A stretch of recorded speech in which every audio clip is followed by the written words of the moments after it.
Hello, welcome or welcome back. So today we're going to be designing a creature together. So let's get into it. So first, let's talk about what sort of creature I actually want to make. So I want him to be a herbivore, and I want him to be living in a sort of cold tundra environment, and he's going to be a large sort of creature that's used to migrating across long distances, and I want to incorporate them having horns or any sort of hard exterior that they used to move rocks, dig into mountains to find food, shelter, those sorts of things.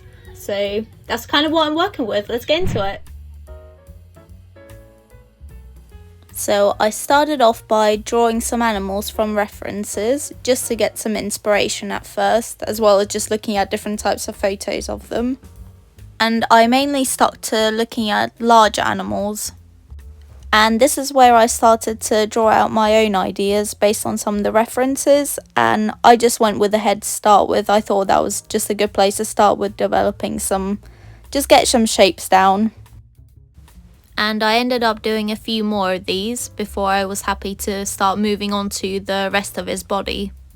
For some of these, like the pig looking head in the top right, while I like the design, I feel like it looks a bit too threatening for the sort of creature I'm going for, so I left that one as it is.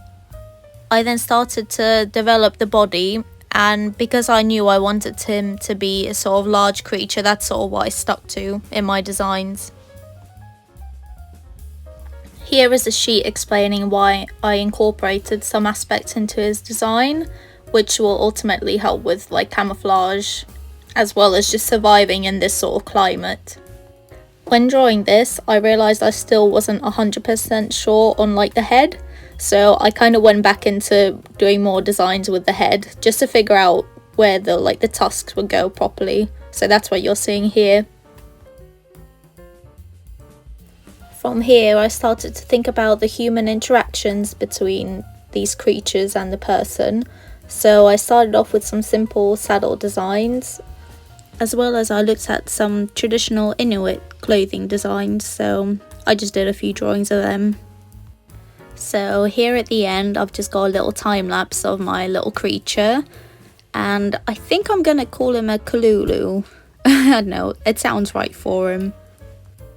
Yeah, I wanted to include a little time lapse here at the end since I haven't really shown like the process of me drawing like the rest of the ideas throughout this video.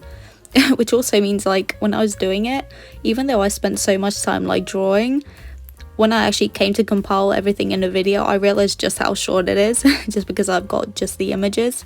But anyways, here's a little time lapse of the final drawing. Yeah, but overall I just really enjoyed this process of making this sort of creature from scratch. It was really fun to do, and I think I'm gonna do more of this sort of stuff later on as well. So yeah, I think that's kind of all I wanted to say. And yeah, let me know what you think of him. I don't know, maybe you have a different name for him. I hope you guys liked the video. I know it's a bit different than some of the other ones I've put out, but it was really fun to do, and I hope to see you in the next one.